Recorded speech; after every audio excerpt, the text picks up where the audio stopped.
நம்மள பார்த்து நிறைய பேர் கேக்குறாங்க, தேர்தல் நேரத்துல வாக்குறுதி கொடுத்தீங்களே நிறைவேற்றினீங்களான்னு. இந்த 1,30,00,000 சகோதரிகள் சொல்லுவார்கள், நாங்கள் கொடுத்த வாக்குறுதியை நிறைவேற்றி இருக்கிறோம் என்பதை பறைசாற்றக்கூடியவர்கள் அவர்கள். உதயநிதி பேசும் பொழுது சொன்னாரே, எதிரிலே இருக்கக்கூடிய சங்கி கூட்டம் அடிமைகள் கூட்டம் என்று. அவங்க இன்னைக்கு தமிழ்நாட்டை பார்த்து, நம்முடைய ஆட்சி திராவிட முன்னேற்ற கழக ஆட்சியை பார்த்து பெண்களுக்கு பாதுகாப்பே இல்லை என்று ஒரு கருத்தை சொல்லிக் கொண்டிருக்கிறார்கள். நம்மை பார்த்து பேசுகிறார்கள் பிஜேபியை சேர்ந்தவர்கள்.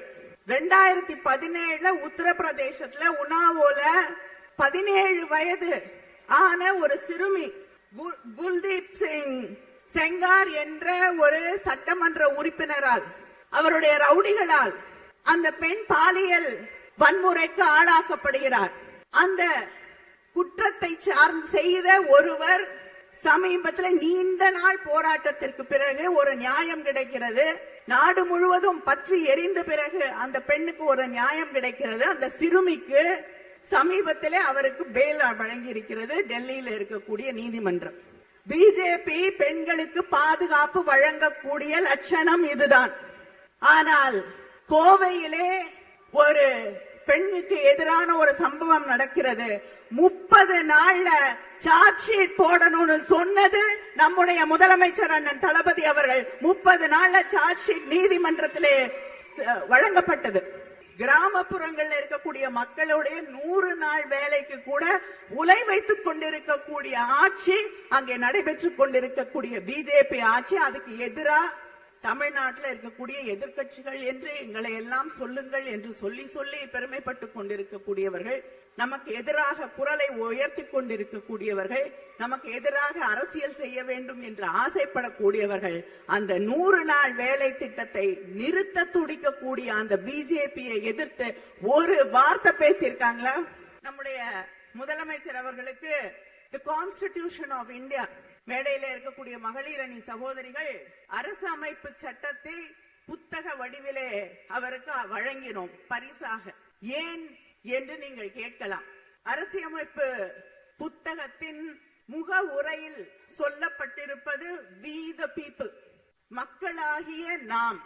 இந்த மேடையிலே மகளிராகிய நாங்கள் உங்களிடம் இந்த நாட்டை, தமிழ்நாட்டை இல்லை, இந்த நாட்டை ஒப்படைத்திருக்கிறோம். இந்த நாட்டின் எதிர்காலத்தை ஒப்படைத்திருக்கிறோம். இங்கே வந்திருக்கக்கூடிய மகளிர் அணியின் நிர்வாகிகளே, தம்பி என்று சொன்னால் தங்கைகளை விட்டுவிடுவோம் என்ற காரணத்திற்காக, தோழர்களே தோழியரே என்று சொன்னால் உதடு ஒட்டாது என்ற காரணத்திற்காக, உடன்பிறப்பே என்று தன் நெஞ்சத்து அன்பையெல்லாம் கொட்டி நம் மீது அன்பை பொழிந்த தலைவர் கலைஞர் அவர்களுடைய அன்பு உடன்பிறப்புகளே, உங்கள் அத்தனை பேருக்கும், என்னுடைய மகளிர் அணி சகோதரிகளுக்கும் என்னுடைய வணக்கத்தை தெரிவித்துக் கொள்கிறேன். தொடுவானம் தோற்றுவிடக்கூடிய அளவிற்கு கண்ணுக்கு எட்டிய தூரமெல்லாம் கருப்பு சிவப்பால் எங்களுடைய கண்களை குளிர்வித்துக் கொண்டிருக்கக்கூடிய என்னுடைய மகளிர் அணியின் சகோதரிகள் அத்தனை பேருக்கும் என்னுடைய வணக்கம், வாழ்த்துக்கள், நன்றியை நான் இந்த மேடையிலே உரித்தாக்கிக் கொள்ள விரும்புகிறேன். வெல்லும் தமிழ் பெண்கள் என்ற இந்த மாநாட்டிற்கு என்ன காரணம் என்று நாம் சிந்தித்து பார்க்க வேண்டும். ஒன்று, நமக்கான ஒரு ஆட்சியை, பெண்களுக்கான ஒரு ஆட்சியை, பெண்களின் எதிர்காலத்தை பெருமைப்படுத்தக்கூடிய ஒரு ஆட்சியை நடத்தி கொண்டிருக்கக்கூடிய நம்முடைய முதலமைச்சர் அண்ணன் தளபதி அவர்களுக்கு நன்றி சொல்லக்கூடிய ஒரு மாநாடு இந்த மாநாடு. அடுத்து, எங்களுடைய ஆட்சி, பெண்களுக்கான ஆட்சி, பெண்களின் ஆட்சி, பெண்களின் எதிர்காலத்திற்கான ஆட்சியை மறுபடியும் தரக்கூடிய நம்முடைய முதலமைச்சர் அவர்களுக்கு உங்கள் பின்னால் நாங்கள் நிற்கிறோம் என்று சொல்லக்கூடிய மாநாடு இந்த மாநாடு. இங்கே இருக்கக்கூடியவர்கள் கேட்கலாம், ஏன் நம்முடைய முதலமைச்சர் அவர்களுக்கு தி கான்ஸ்டிடியூஷன் ஆஃப் இந்தியா, மேடையில இருக்கக்கூடிய மகளிர் அணி சகோதரிகள் அரசு அமைப்பு சட்டத்தை புத்தக வடிவிலே அவருக்கு வழங்கினோம் பரிசாக. ஏன் என்று நீங்கள் கேட்கலாம். அரசியமைப்பு புத்தகத்தின் முக உரையில் சொல்லப்பட்டிருப்பது we the people, மக்களாகிய நாம். இந்த மேடையிலே மகளிராகிய நாங்கள் உங்களிடம் இந்த நாட்டை, தமிழ்நாட்டை இல்லை, இந்த நாட்டை ஒப்படைத்திருக்கிறோம். இந்த நாட்டின் எதிர்காலத்தை ஒப்படைத்திருக்கிறோம். நம்முடைய அரசமைப்பு சட்டம் நமக்கு தரக்கூடிய செய்தி justice, equality, fraternity and liberty. இதை பாதுகாக்க வேண்டும் என்பதுதான். அந்த நீதி, சுதந்திரம், சமத்துவம், சகோதரத்துவத்தை காப்பாற்றக்கூடிய ஒரே முதலமைச்சர் நம்முடைய முதலமைச்சர் அண்ணன் தளபதி அவர்கள் என்ற நம்பிக்கையை நாம் மட்டும் இல்லை, இந்த நாடே அவர் மீது வைத்திருக்கிறது. அதனால்தான் பத்திரமாக வைத்திருங்கள் அண்ணா என்று அந்த அரசமைப்பு சட்ட புத்தகத்தை உங்கள் கையிலே தந்திருக்கிறோம்.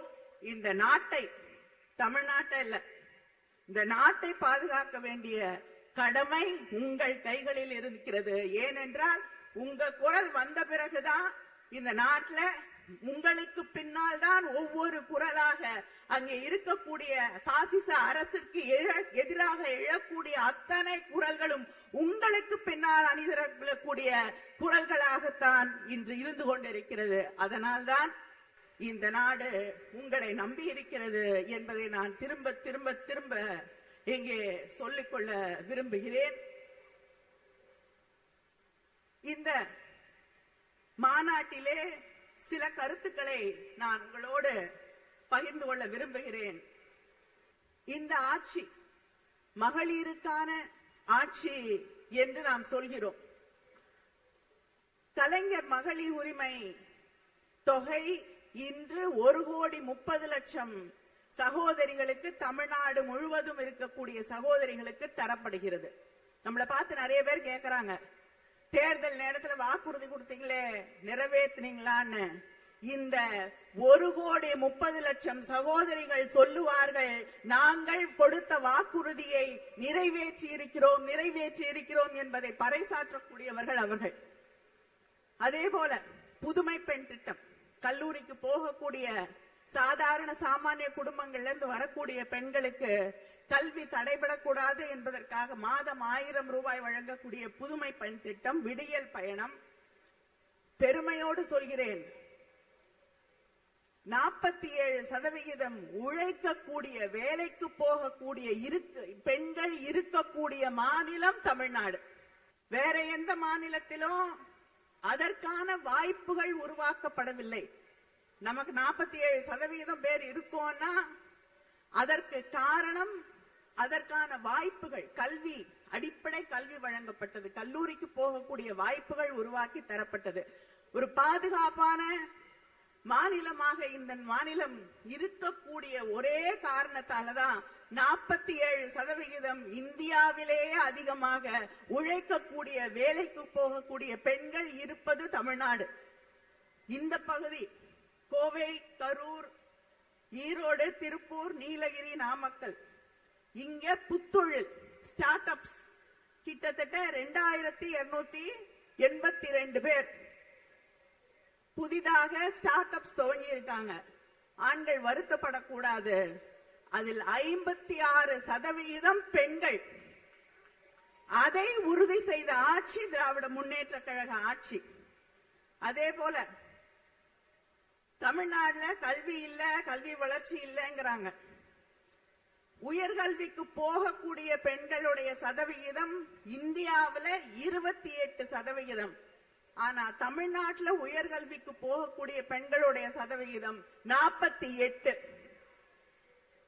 நேஷனல் ஆவரேஜை விட நம்ம 20% தான் அதிகமா இருக்கும்.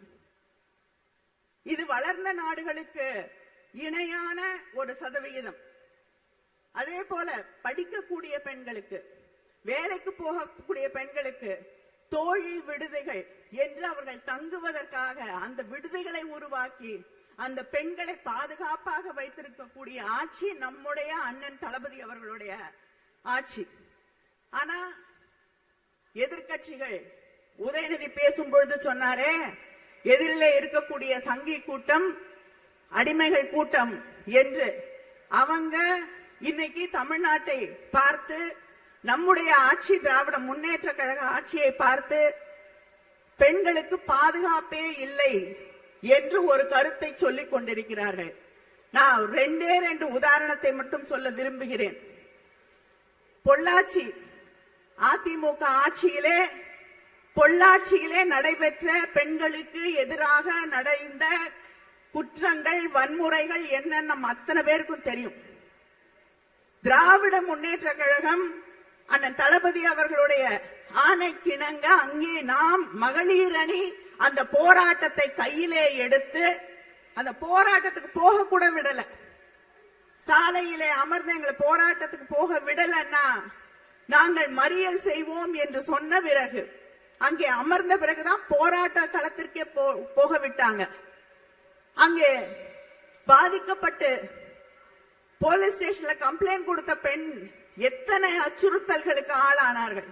அந்த குடும்பத்தில் இருக்கக்கூடியவர்கள் எல்லாம் தாக்கப்பட்டார்கள்.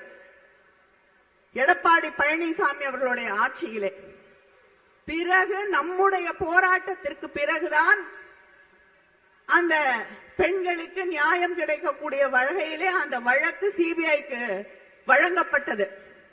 நம்முடைய ஆட்சியிலே அந்த பெண்களுக்கு ஒரு நியாயம் கிடைத்திருக்கிறது.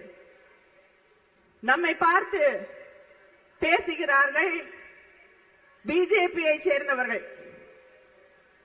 2017 உத்தரப்பிரதேசத்துல உன்னாவோல 17 வயது ஆன ஒரு சிறுமி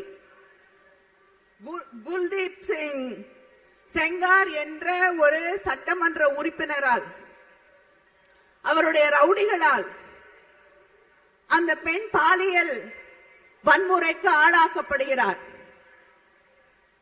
அந்த குற்றத்தை செய்த ஒருவர் சமீபத்தில் நீண்ட நாள் போராட்டத்திற்கு பிறகு ஒரு நியாயம் கிடைக்கிறது. நாடு முழுவதும் பற்றி எரிந்த பிறகு அந்த பெண்ணுக்கு ஒரு நியாயம் கிடைக்கிறது. அந்த சிறுமிக்கு சமீபத்திலே அவருக்கு பெயில் வழங்கி இருக்கிறது டெல்லியில் இருக்கக்கூடிய நீதிமன்றம். அதை எதிர்த்து போராடக்கூடிய அந்த பெண்ணுக்கு, அந்த குடும்பத்திற்கு எதிராக போலீஸ் அங்கே களமிறக்கப்படுகிறது. தெருக்களிலே அவர்கள் டெல்லியின் தெருக்களிலே இழுத்து வரப்படுகிறார்கள். இது பிஜேபி பெண்களுக்கு பாதுகாப்பு வழங்கக்கூடிய லட்சணம் இதுதான். ஆனால் கோவையிலே ஒரு பெண்ணுக்கு எதிரான ஒரு சம்பவம் நடக்கிறது. 30 நாள்ல சார்ஜ் ஷீட் போடணும்னு சொன்னது நம்முடைய முதலமைச்சர் அண்ணன் தளபதி அவர்கள். 30 நாள்ல சார்ஜ் ஷீட் நீதிமன்றத்திலே வழங்கப்பட்டது. அந்த பெண்ணுக்கு நியாயம் கிடைப்பதற்கு நம்மோடு நின்று போராடக்கூடிய ஒரு முதலமைச்சர் இருக்கிறார் என்றால், யாரும் கேட்கறதுக்கு முன்னாடி முதல் குரலாக அந்த பெண்ணுக்கு வந்த ஆதரவு குரல் நம்முடைய முதலமைச்சர் அவர்களுடைய குரல். இதுதான் திராவிட முன்னேற்ற கழகத்திற்கும் நமக்கு எதிராக ஒவ்வொரு நாளும் குற்றச்சாட்டுகளை அடுக்கிக் கொண்டே போனால் போதும், ஆட்சியை பிடித்து விடலாம் என்று நினைக்கக்கூடியவர்களுக்கும் இருக்கக்கூடிய வித்தியாசம். நாம் உண்மையிலேயே பெண்களுடைய எதிர்காலம், பாதுகாப்பு பற்றி கவலைப்படக்கூடியவர்கள். பிஜேபி ஆட்சி பொறுப்பிற்கு வருவதற்கு முன்னால் வருஷத்துக்கு 2 கோடி பேருக்கு வேலை வாய்ப்புன்னாங்க. இன்னைக்கு கிராமப்புறங்கள்ல இருக்கக்கூடிய மக்களுடைய 100 நாள் வேலைக்கு கூட உலை வைத்துக் கொண்டிருக்கக்கூடிய ஆட்சி அங்கே நடைபெற்றுக் கொண்டிருக்கக்கூடிய பிஜேபி ஆட்சி. அதுக்கு எதிராக தமிழ்நாட்டில் இருக்கக்கூடிய எதிர்க்கட்சிகள் என்று எங்களை எல்லாம் சொல்லுங்கள் என்று சொல்லி சொல்லி பெருமைப்பட்டுக் கொண்டிருக்கக்கூடியவர்கள், நமக்கு எதிராக குரலை உயர்த்தி கொண்டிருக்கக்கூடியவர்கள், நமக்கு எதிராக அரசியல் செய்ய வேண்டும் என்று ஆசைப்படக்கூடியவர்கள், அந்த 100 நாள் வேலை திட்டத்தை நிறுத்த துடிக்கக்கூடிய அந்த பிஜேபியை எதிர்த்து ஒரு வார்த்தை பேசியிருக்காங்களா? அதை எதிர்த்து தொடர்ந்து போராடிக் கொண்டிருக்கக்கூடிய முதலமைச்சர் இயக்கம் திராவிட முன்னேற்ற கழகம் மட்டும்தான். இது தமிழ்நாட்டை மட்டும் பாதிக்கக்கூடியதில்லை, நாடு முழுவதும் இருக்கக்கூடிய கிராமப்புறங்களிலே வசிக்கக்கூடிய மக்களுடைய வாழ்வாதாரத்தை, அவங்களுக்கு கிடைக்கக்கூடிய அந்த அடிப்படை சம்பளத்தை, அந்த ஒரு பொருளாதாரத்திலே அவர்களுக்கு இருக்கக்கூடிய பாதுகாப்பை அழித்தொழிக்கக்கூடிய சட்டம் அங்கே நிறைவேற்றப்பட்டு கொண்டிருக்கிறது. இப்படி மக்களுக்கு எதிராக, பெண்களுக்கு எதிராக தொடர்ந்து செயல்பட்டு கொண்டிருக்கக்கூடிய இந்த நாட்டிலே ஆன்மீகத்தை, இந்த நாட்டிலே மத கலவரத்தை, இந்த நாட்டிலே காழ்ப்புணர்ச்சியை, வெறுப்பை உருவாக்கி அரசியல் செய்து விடலாம் என்று துடித்துக் கொண்டிருக்கக்கூடிய பிஜேபிக்கு சம்மட்டி அடியாக நின்று கொண்டிருக்கக்கூடிய நம்முடைய முதலமைச்சர் அண்ணன் தளபதி அவர்களின் பின்னால் அணிதிரள்வோம். இங்கே இருக்கக்கூடிய பெண்கள் தலை நிமிர்ந்து நிற்கக்கூடியவர்கள். சிலர் நினைக்கலாம், நாம் நம்முடைய பார்வையை உயர்த்தக்கூடாது, குறுகி நிற்க வேண்டும், அவர்களுக்கு வளைந்து கொடுக்க வேண்டும், அவர்கள் முன்னால் நிற்கக்கூடிய தகுதி இல்லை என்று. அதையெல்லாம் உடைத்து வந்து நிற்கக்கூடிய அந்த உறுதியை நமக்கு திராவிட இயக்கம் தந்திருக்கிறது. நம்முடைய திராவிட மாடல் ஆட்சி தந்திருக்கிறது. நன்றி, வணக்கம்.